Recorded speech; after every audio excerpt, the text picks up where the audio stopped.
Hello बच्चों, आज हम 12th क्लास की फिजिक्स पढ़ने वाले हैं। 12th क्लास की फिजिक्स में हम सबसे पहले स्थिर वैद्युतिकी पढ़ेंगे अर्थात इलेक्ट्रोस्टैटिक्स। इस स्थिर वैद्युतिकी में हम स्थिर आवेश के बारे में पढ़ेंगे। स्थिर आवेश मतलब आवेश एक जगह पे रुका हुआ हो और वह क्या क्या कार्य कर सकता है उसके बारे में पढ़ेंगे। ओके। अच्छा, यदि आवेश रुका हुआ है, रुके हुए आवेश द्वारा कुछ कार्य हो सकता है, इसका मतलब है आवेश गतिमान भी हो सकता है। बिल्कुल हो सकता है। तो आवेश गतिमान है, उसके द्वारा क्या क्या कार्य हो सकता है, क्या प्रभाव दिखा सकता है, उसको हम आगे पढ़ेंगे। फिलहाल हम जो चैप्टर आज पढ़ने वाले हैं स्थिर वैद्युतिकी, इसमें हम सिर्फ स्थिर आवेश के बारे में बात करेंगे। और वह स्थिर आवेश क्या कर सकता है? स्थिर आवेश बल उत्पन्न करता है। कौन सा बल? वैद्युत बल। अर्थात अगर एक जगह पे आवेश रखा हुआ है तो यह आवेश किसी दूसरे आवेश पर बल लगा सकता है, लगाता ही है। तो उस बल के बारे में पढ़ेंगे, कितना बल लगाता है, कितना बल नहीं लगा सकता है।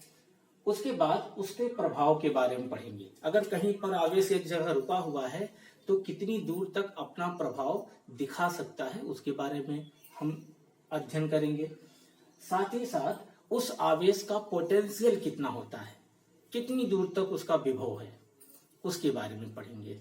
तो स्थिर वैद्युतिकी में हम स्थिर आवेश द्वारा उत्पन्न बल, प्रभाव तथा विभव का अध्ययन करते हैं। अच्छा, आवेश गतिमान हो सकता है, होता भी है, तो उसको तो हम दूसरी शाखा में अध्ययन करते हैं। लेकिन अगर आवेश बहुत ही थोड़े वेग से गतिमान है, थोड़े वेग से गतिमान है, लेकिन जो भी वेग हो वह एक समान हो, तो हम उसको स्थिर वैद्युतिकी में ही अध्ययन करते हैं।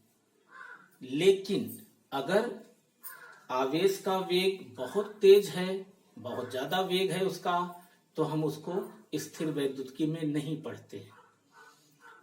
साथ ही साथ यदि आवेश त्वरित है, वेग चाहे कम ही हो लेकिन वह त्वरित हो, त्वरित का मतलब है उसका वेग कम हो रहा हो, ज्यादा हो रहा हो, कम ज्यादा उसका वेग हो रहा हो, तो हम उसको स्थिर वैद्युतिकी में नहीं पढ़ते हैं। ठीक है बच्चों।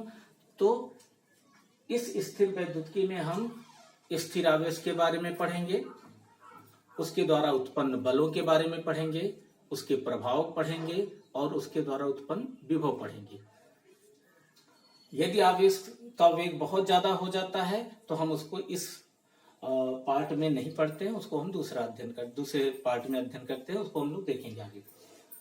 इस स्थिर वैद्युतिकी में जो अध्याय का अध्ययन करने वाले हैं, जो पाठ रखा गया है एनसीईआरटी बुक्स के हिसाब से, उसको हम देखते हैं। इसको दो अध्याय में डिवाइड किया गया है। पहला अध्याय है वैद्युत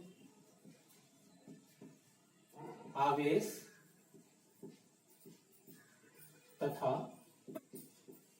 क्षेत्र, इसको इंग्लिश में इलेक्ट्रिक चार्ज एंड फील्ड। दूसरा अध्याय है स्थिर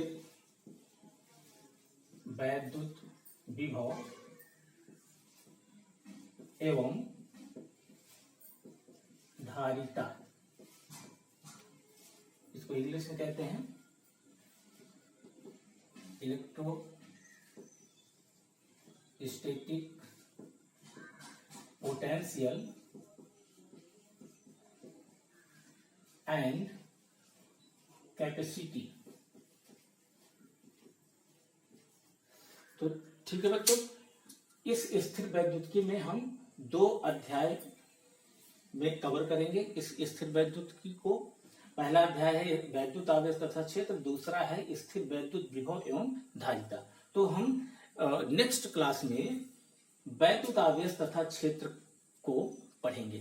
ठीक है बच्चों, ओके।